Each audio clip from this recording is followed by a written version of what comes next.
Big Rich Live on the Mic radio show on YouTube. Tune in every Saturday and Wednesday for hot news and opinions, you dig? Like and subscribe and follow us on Twitter at BR Live on the Mic and on Facebook and Instagram at Big Rich Live on the Mic. Join the conversation and catch that fire. Good evening, my brothers and sisters. I come before you tonight as a preacher, the son of a preacher immersed in the movement at 5 years old. I don't come tonight representing any organization, but I come to talk about faith and morality. I'm a preacher and I'm a theologically conservative, liberal, evangelical biblicist. I know it may sound strange, but I'm a conservative because I work to conserve a divine tradition that teaches us to do justice, love mercy, and walk humbly with our God.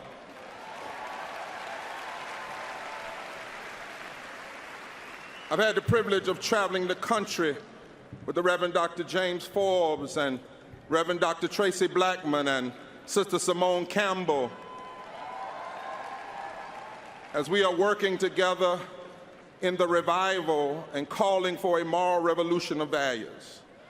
And as we travel the country and we see some things, that's why I'm so concerned about those that say so much about what God says so little while saying so little about what God says so much. And so, in my heart, I'm troubled and I'm worried by the way faith is cynically used by some to serve hate, fear, racism, and greed. We need to heed the voice of the scriptures. We need to listen to the ancient chorus in which deep calls unto deep. The prophet Isaiah cries out, "What I'm interested in seeing you doing, says the Lord, as a nation is, pay people what they deserve. Share your food with the hungry. Do this, and then your nation shall be called a repairer of the breach." Jesus, a brown-skinned Palestinian Jew, called us to preach good news to the poor, the broken, and the bruised, and all those who were made to feel unaccepted. Our Constitution calls us to commit our government to establish justice, to promote the general welfare, to provide for the common defense, and to ensure domestic tranquility. Now, to be true, we have never lived this vision perfectly, but this ought to be the goal at the heart of our democracy. And when religion is used to camouflage meanness, we know that we have a heart problem in America. There have always been forces that wanted to harden, even stop the heart of our democracy. But there have also always been people who stood together to stir what Sister Dorothy Day called a revolution of the heart, and what Dr. King called a radical revolution of values. I say to you tonight that some issues are not left versus right or liberal versus conservative. They are right versus wrong.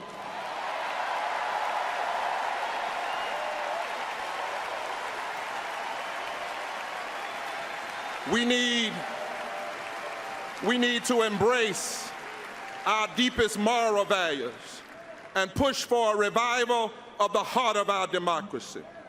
When we fight to reinstate the power of the Voting Rights Act. And we break the interposition and nullification of the current Congress. We in the South especially know that when we do that, we are reviving the heart of our democracy. When we fight for 15 and a union, and universal health care, and public education, and immigrant rights, and LGBTQ rights, we are reviving the heart of our democracy.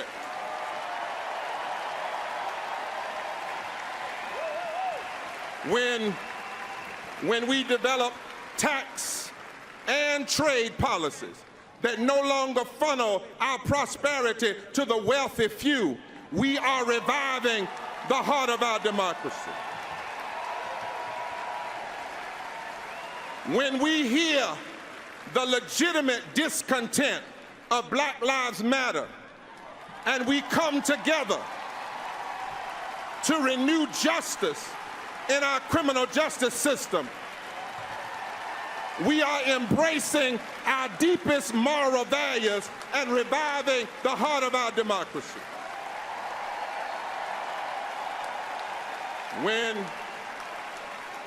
When we love the Jewish child and the Palestinian child, the Muslim and the Christian and the Hindu and the Buddhist and those who have no faith, but they love this nation, we are reviving the heart of our democracy. When we fight for peace, and when we resist the proliferation of military-style weapons on our streets,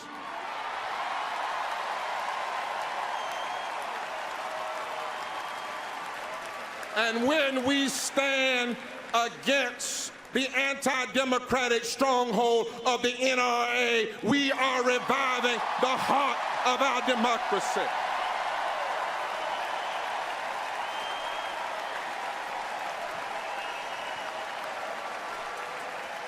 In times like these, we have to make some decisions.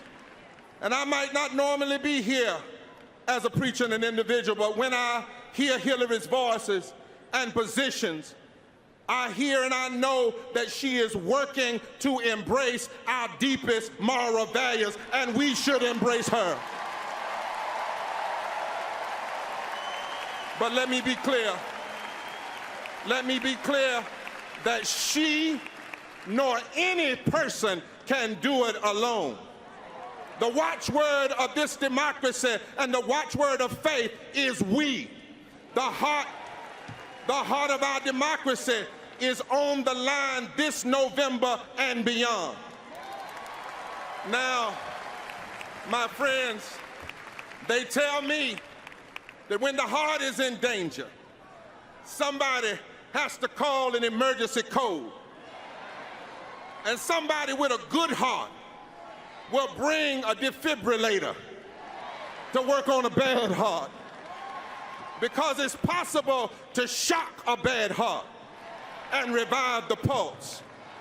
In this season, when some want to harden and stop the heart of our democracy, we are being called, like our foremothers and fathers, to be the moral defibrillators of our time.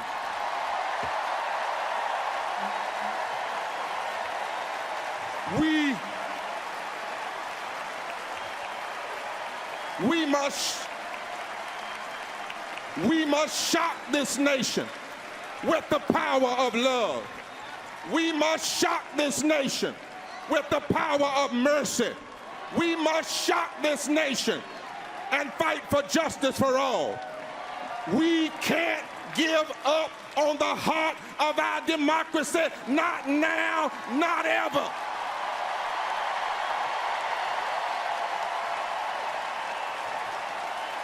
And so I stopped by here tonight to ask, is there a heart in this house? Is there a heart in America? Is there somebody that has a heart for the poor and a heart for the vulnerable? Then stand up, vote together, organize together, fight for the heart of this nation.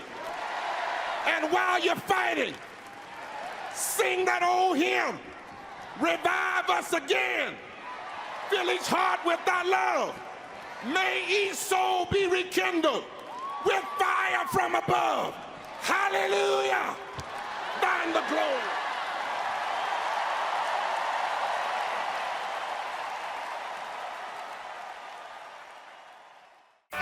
Big, rich, big, rich, big, rich, big. So where to begin? The bipolar goon in a padded room, consumed by the coming doom. The return of Christ at noon split the world in two. Dude pursued the cool until he ruled in 2077. His life's due. The tomb of the devil erected in my room. He resurrected and reunited with the fools, the Hutus in 94 and Ouagadougou in 2016. I see the clues. The Ku Klux Klan in the form of the neighborhood crew.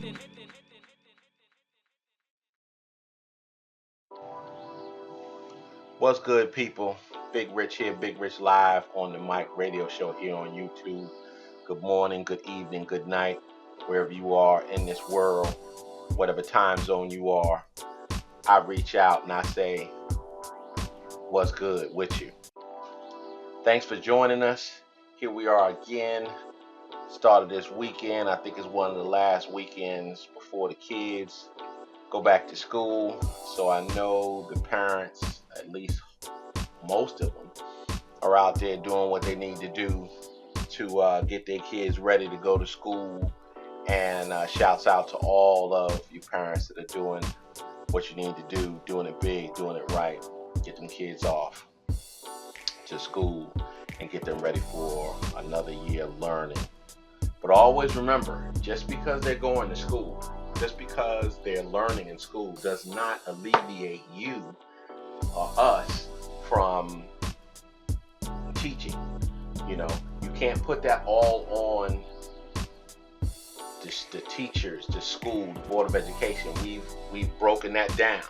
You know, there's a lot of things that are not taught to our kids that they need to be not only productive citizens, but to be the best that they can be. So you send them to school, but you make sure you do everything possible to go over their homework, to expand on their knowledge. Because see, that's it. Knowledge is king.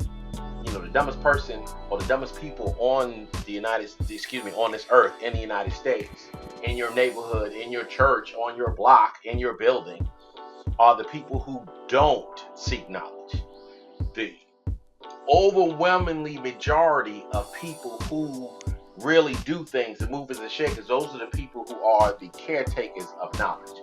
So what I'm saying is, make sure that you're doing what you need to do as an adult, as a parent, to go above and beyond and make sure that your child is being taught the proper way, and make sure your child is has all the tools and has all the knowledge they will need to be successful in this world.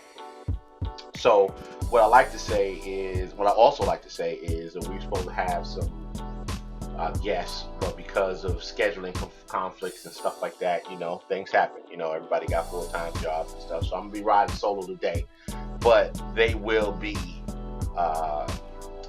guests. One is going to be an in-studio guest, and the other one is going to be calling in like a Skype interview in the near future. So everybody was hoping that we would have two guests. I'm just as disappointed as you are, but no, we'll chop it up. We'll put it out. We'll discuss it. We'll have some fun.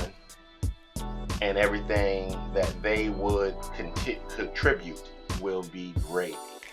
Okay, so we're just gonna cut straight to the chase, and we're gonna get into today's subject, which what I told you before was brotherhood, and more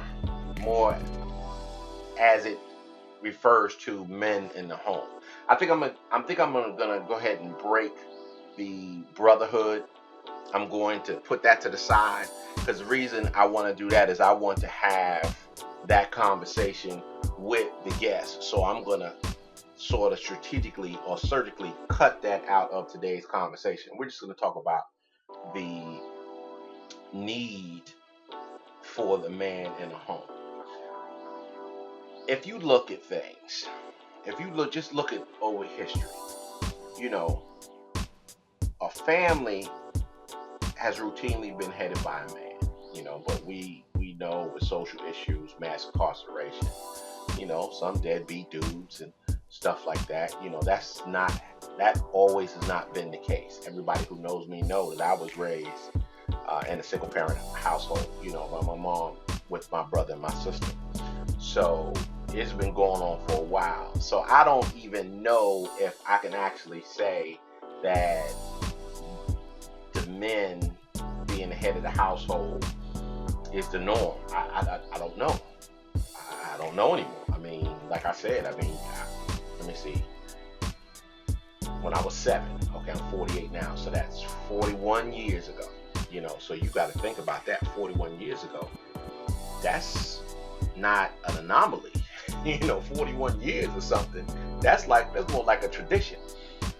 So I won't sit up here and insult people's intelligence and say that, men, no matter what, should be the house, should be the kings of the castle, the leaders of the family. I know I try to be, and I know a lot of other people try to be, but we're not really talking about that role of leading the family. What I'm saying is, every family needs a man and a woman influence. Okay, and I know there's going to be a couple of people, because have shot DMs to me and Instagram and tweets to me about, okay, well, what about gay and lesbian couples and all that type of stuff? You notice I didn't say a father and a mother. What I'm saying is there should be a male and female presence in a family. Because I don't give a dang what you say.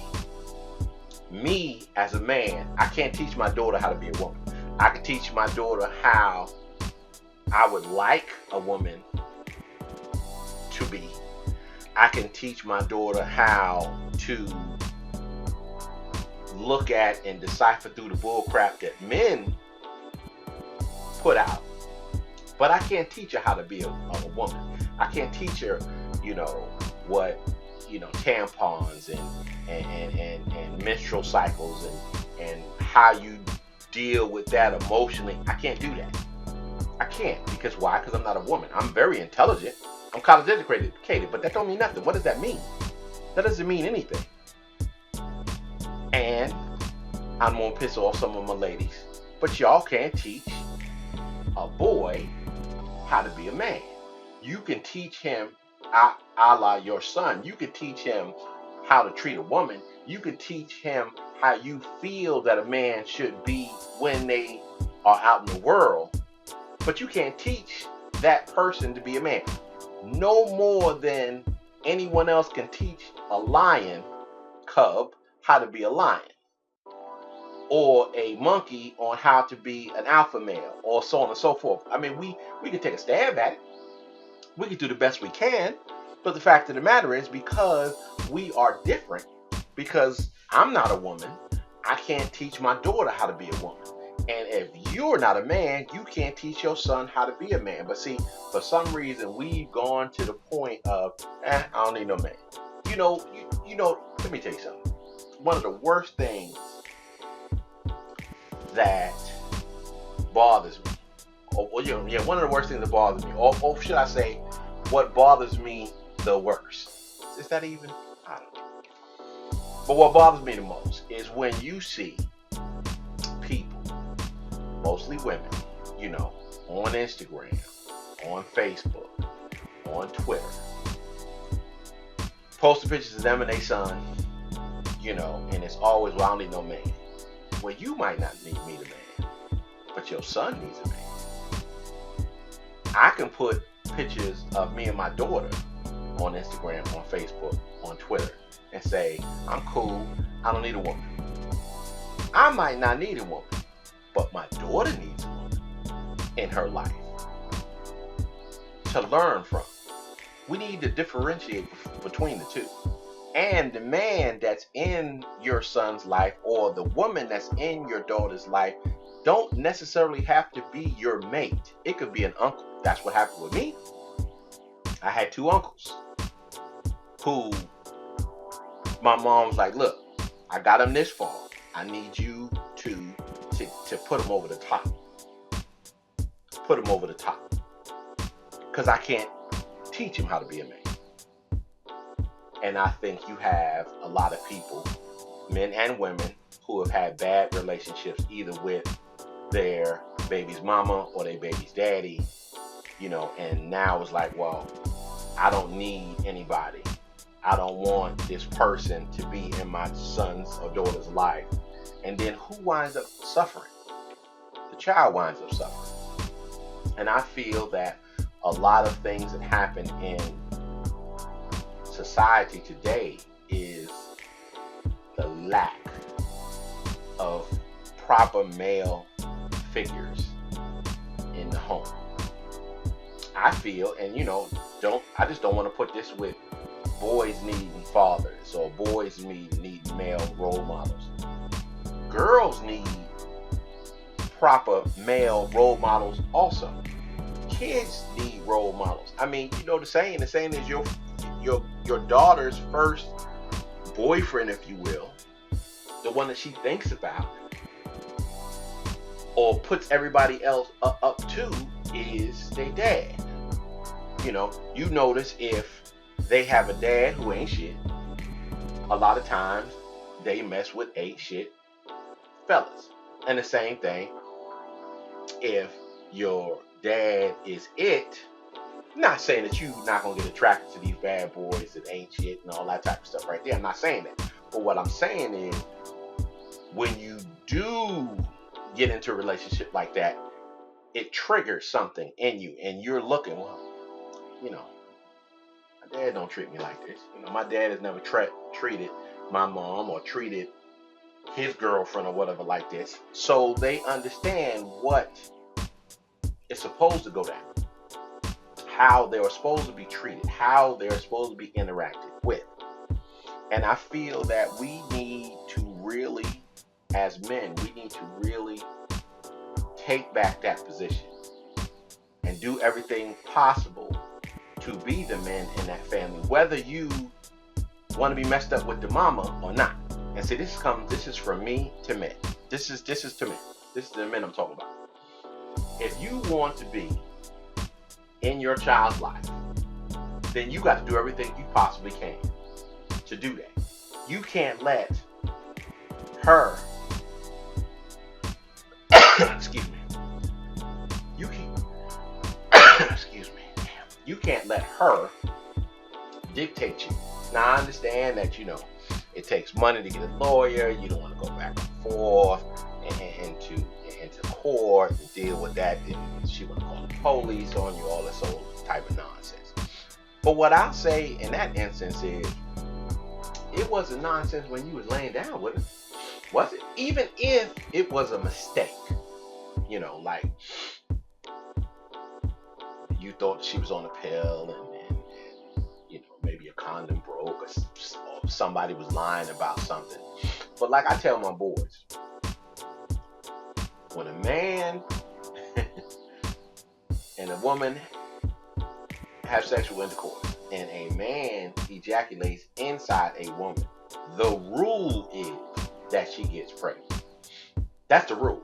The exception is, she didn't get pregnant. Either she's not ovulating, I pulled out, whatever the deal is. But the rule is that she gets pregnant. So what I ask you is, why is she ain't shit now, but she was fine when you were sleeping with her? Or the same thing with women. You say he ain't shit now, but he ain't shit when you was sleeping with him. You know, I don't really understand. I mean, I understand when people say, well, look, I can't get along with my baby's mama or my baby's daddy because they cheated on me, they stole from me, they lied to me, whatever. I can understand that, but that has nothing to do with the child. And the one, unfortunately, is you have people who will do that. Oh, okay, well, I don't want you to be around my child. What you mean your child? Last time I checked, it was both of us. We both got down to make this child. You know, so how is it your child? We really need to get to the point where we all grow up and understand that, hey, sometimes decisions that we make are the wrong ones. Sometimes things that we do turn out negatively. But the fact of the matter is, the child did not ask to be here. Two people decided together to have sex, and what resulted was a pregnancy. I know a lot of other people sit up there and they'll say, well, Rich, what about all the ancillary stuff? You know, it's like, you know, a 20-year mortgage. You know, I'm like, look, you know, let's terminate this because I'm not ready. I can't afford it. Well, all I say is that, okay, I'll say two things on that. One, that's the cost of doing business, bro. You know, that's the cost of doing business. But if that's not something that you want to deal with, then I'll say this. That is a conversation that needs to be had from the beginning, before sex is even done. Look, I don't want no kids. Do you want any kids? Now, I'm not talking about a jump off now. That's totally different. I'm not talking about a jump off. I'm talking about somebody who you are in a relationship with and y'all are having sex multiple times, even if it's just friend with benefits type stuff. A conversation needs to be had to break down the parameters. No, I don't want any kids, or yeah, I want some kids, or no, I don't believe in abortion, or yes, I believe in abortion. Okay, well look, if such and such happens, this is what I want to happen. You down with that? If she or he says no, then you need to make the decision. Are you gonna roll the dice, or are you gonna be like, okay, well I'm good. I ain't gonna fool with it. I'm not gonna fool with it because I'm good. You know, you're not down with what I want to be down with, so I'm good. But if you decide to throw that anyway, knowing that this particular person is not down for the program you down with, as far as a la terminating the pregnancy or something like that, or using birth control or whatever, that's the price of doing business. You did it. You did it to yourself. I'm telling you, when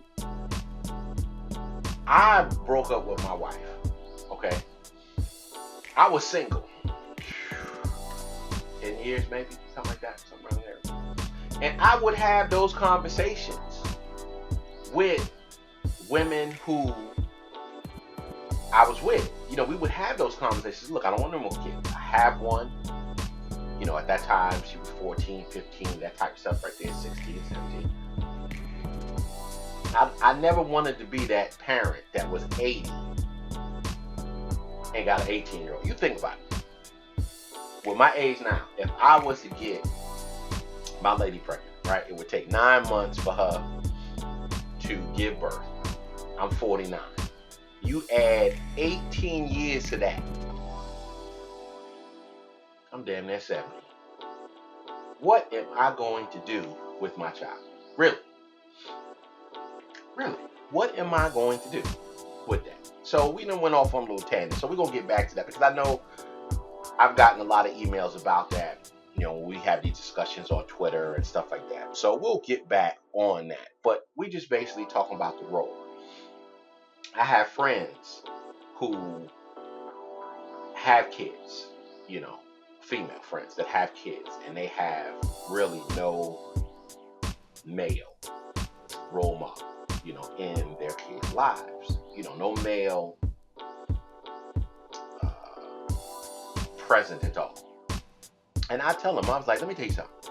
Coming from somebody who was a gangster, and I don't mean gangsters shoot them up. These gangsters just running broads, trying to do all that. Guys like me used to pray, and when I say used to, I'm talking about me. I used to, but guys like the way I was still do. But would prey on women that have no fathers in the home, or was abused by their father, or abused by their,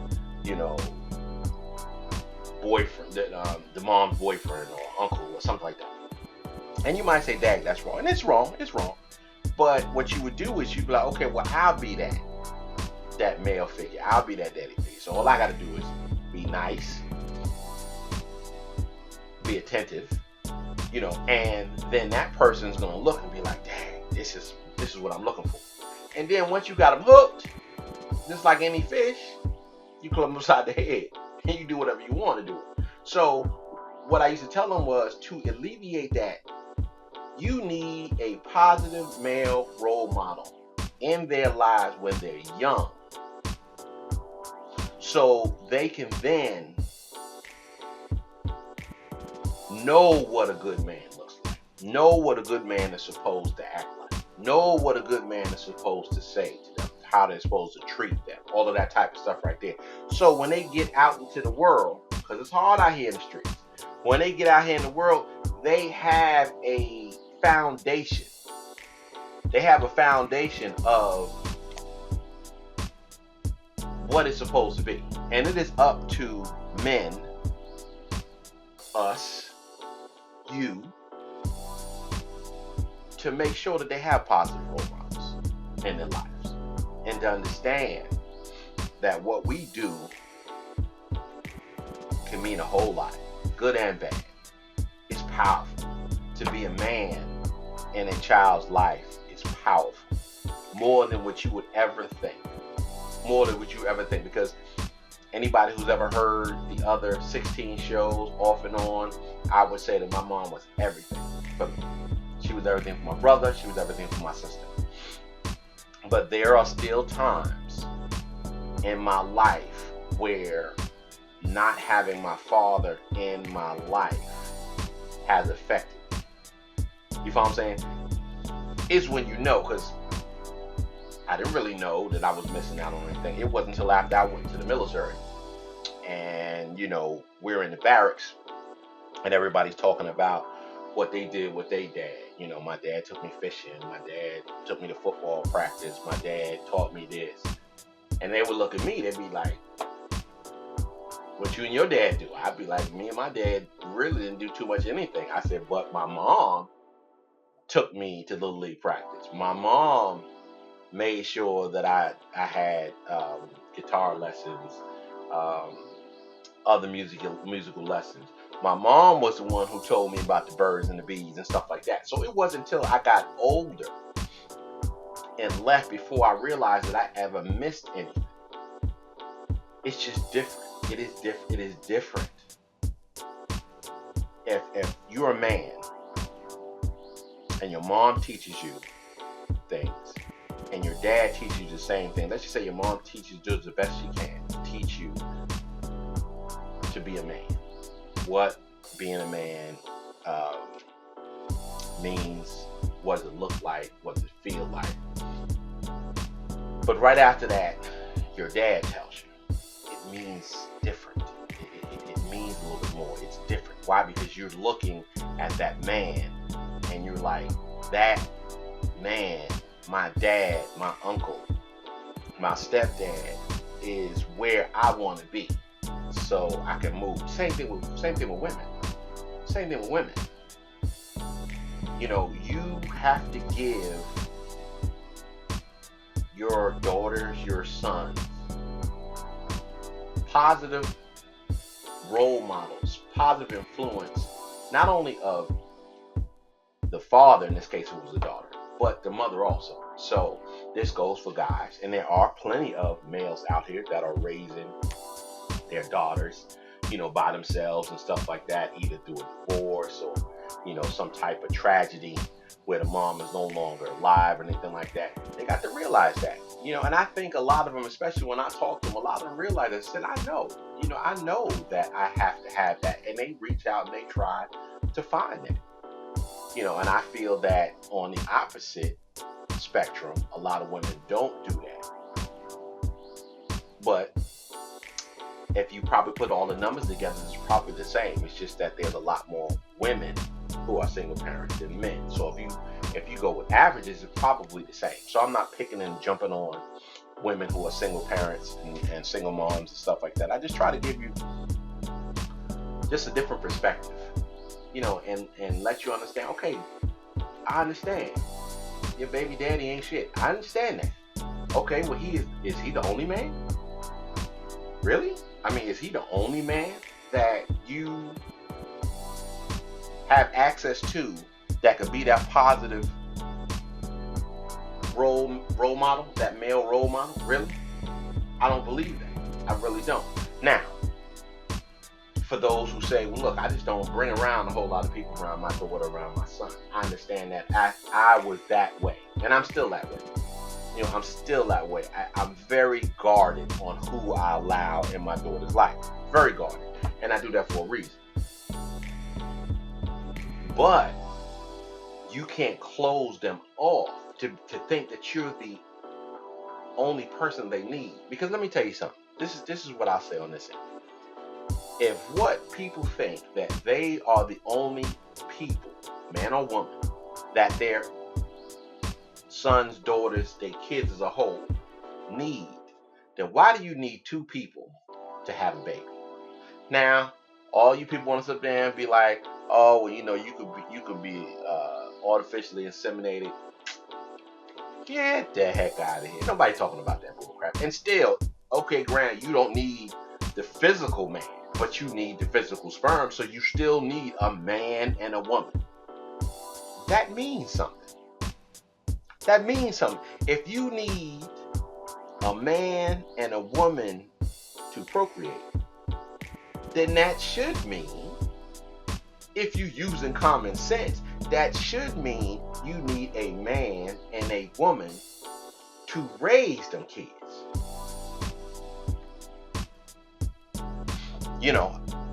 I sit back and I say to people who say to me, well, I've been doing it this long.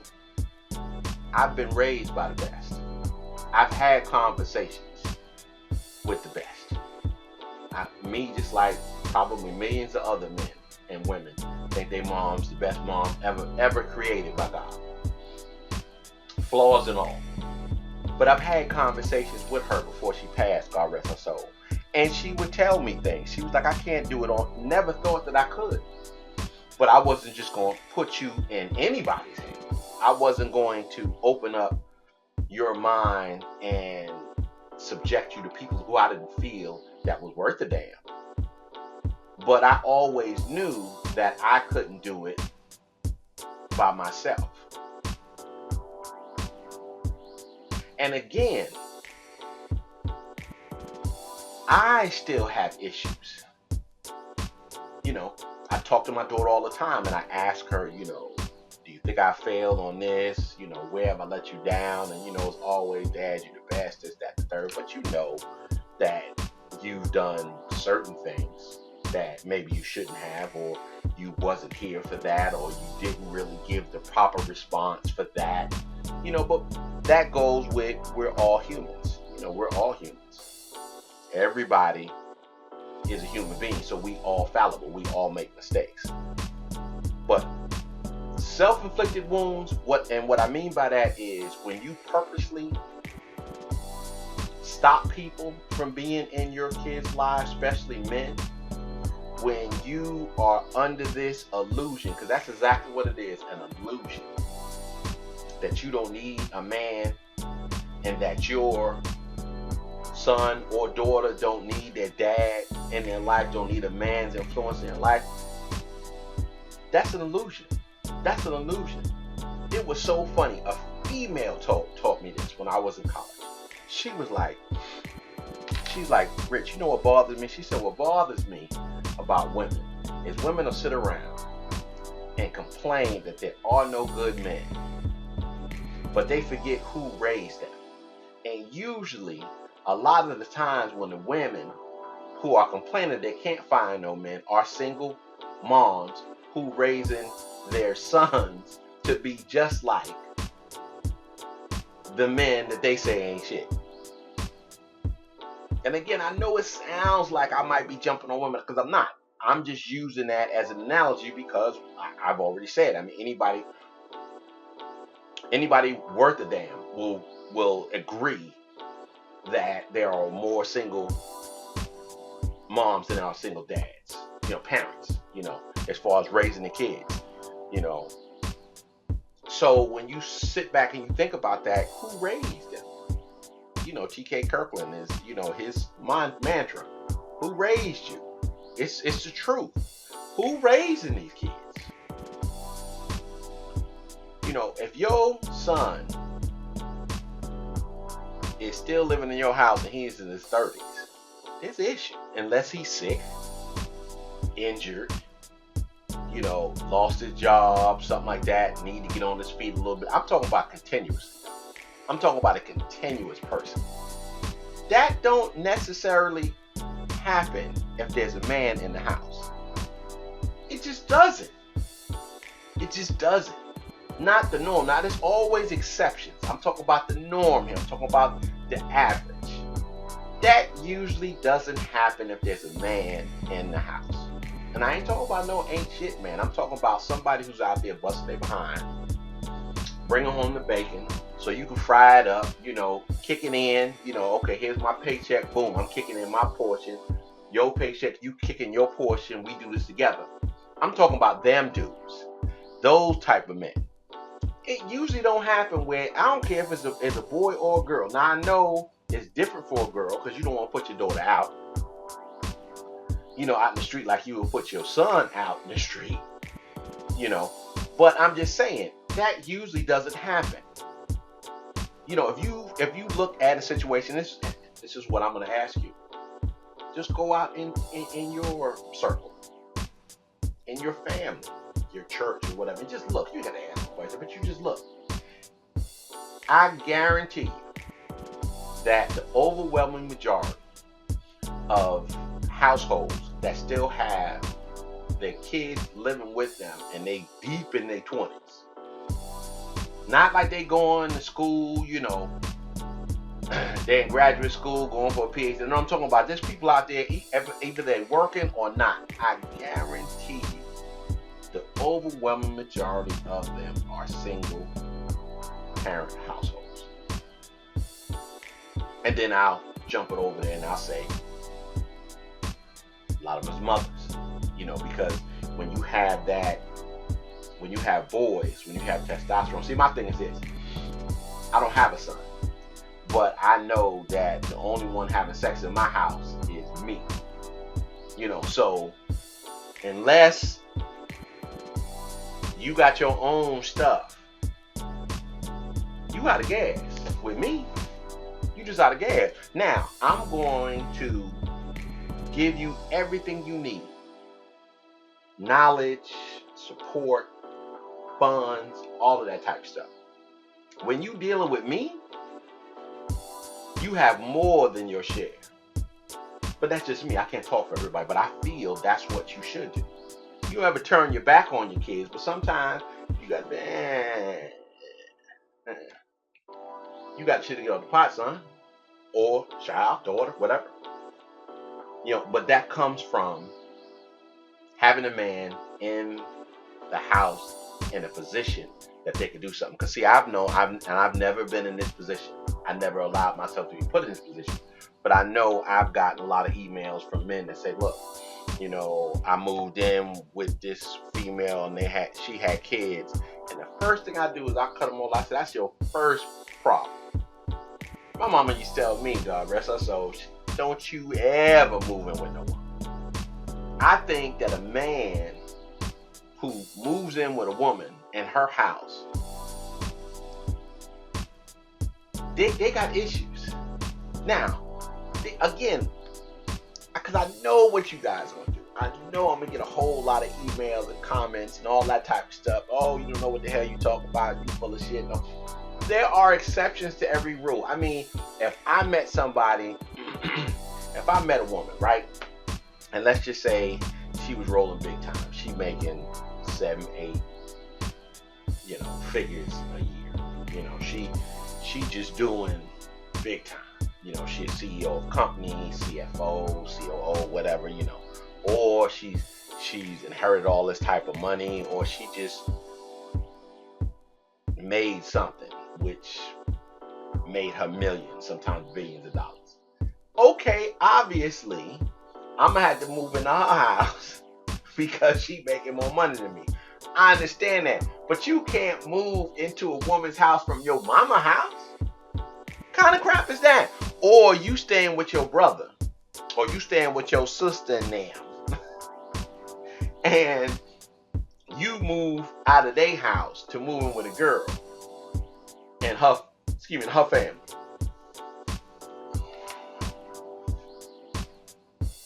Whatever.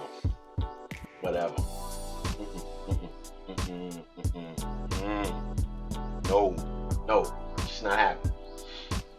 Not happening. I mean, I used to date this one female that was she had a nice house. It was her elderly father. He was sick, and she had a daughter.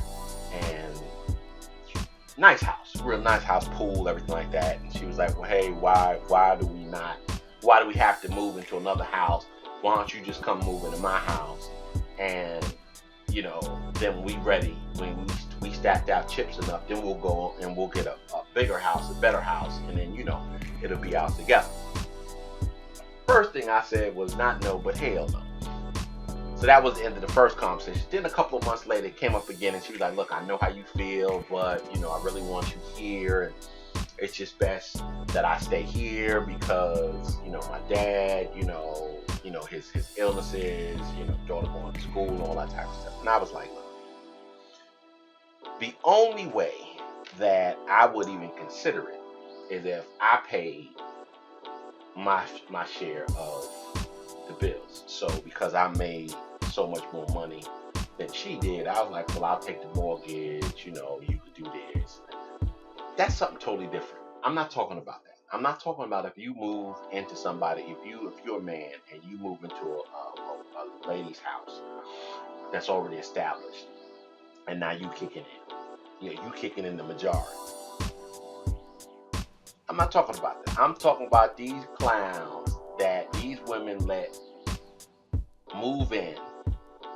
They ain't paying nothing. They ain't got nothing. So basically what they doing is they dropping you off every morning to your job in your car. They gonna come home and sit on your couch and play Xbox. But then after that's all said and done, it's like, ain't no man, I don't need no man, my child is good, I'm gonna go ahead and raise my child by myself. Therein lies the problem. Therein lies the issues. The issues and the problems are quite simple. You know when somebody ain't shit from the beginning. You do. Every relationship that I've been in after my marriage was ended. I always knew beforehand that the chick wasn't shit. I did, but again, you big daddy, you don't wanna be alone. All this I can change them. Captain Save Abroad, all that nonsense, all that straight nonsense. That comes back into, and all of this really comes back into just that positive male role model that is needed, and we as good men. Notice I didn't say we as men this time. We as good men need to stand up and take that role. take that role back, embrace that role, and do what you got to do. And understand that even if your child's mom is crazy or don't want you to be involved, you owe it to that child to be involved. You owe it to that child to be involved. And if you're not, shame on you. If you're not, shame on you. It's your fault if this particular person comes out crazy. Just comes out and you're like, really? Did that just happen? Really? So we bring it all back, because this is gonna be my time, and I'm gonna leave it on this because I want to have a more broader conversation with our guests. But I wanted to just talk to you guys and put it out, not only talk and put out my opinions on the particular subject, but test a video and stuff like that. But it's up to you, every last one of you, men and women, to grow up and take your own personal feelings and animus towards that particular person. Take that and put that to the side for a few seconds to be like, okay, who am I hurting in the end? Now, if your daddy or the mommy, if the daddy or the mommy ain't shit, and you got to excommunicate them, you got to X them out of the equation, who am I to say no? But replace that person, that woman or that man, with somebody that will positively affect the growth and the how would I put this? What's that word? The growth and the way that the child evolves in life. Don't hamstring your kids. We already have a lot of stuff in here through society, from race and gender issues and other social issues and stuff like that they already have strikes against. Don't strike them, or don't give them a strike for something that you can control. Don't you give them a strike. That's all I can ask. That's all I can ask. So that's the end of the show. I hope everything worked out and continues to work out. I hope I answered the questions as far as what or how important, there you go, how important a man's position is within the home.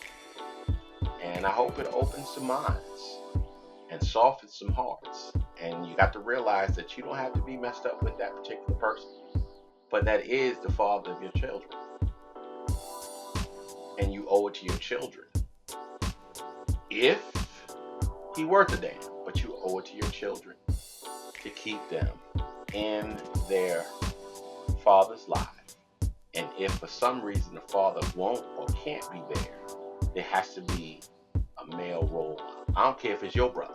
I don't care if it's an uncle, grandfather. I don't care if it's your father.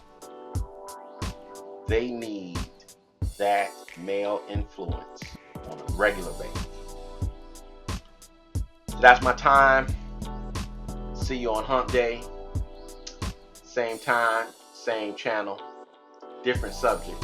Hopefully we'll have our guests. So in the meantime, in between time, stay blessed, stay safe, stay informed. Big Rich here, Big Rich Live on the Mike Radio Show here on YouTube. Catch that fire. Peace.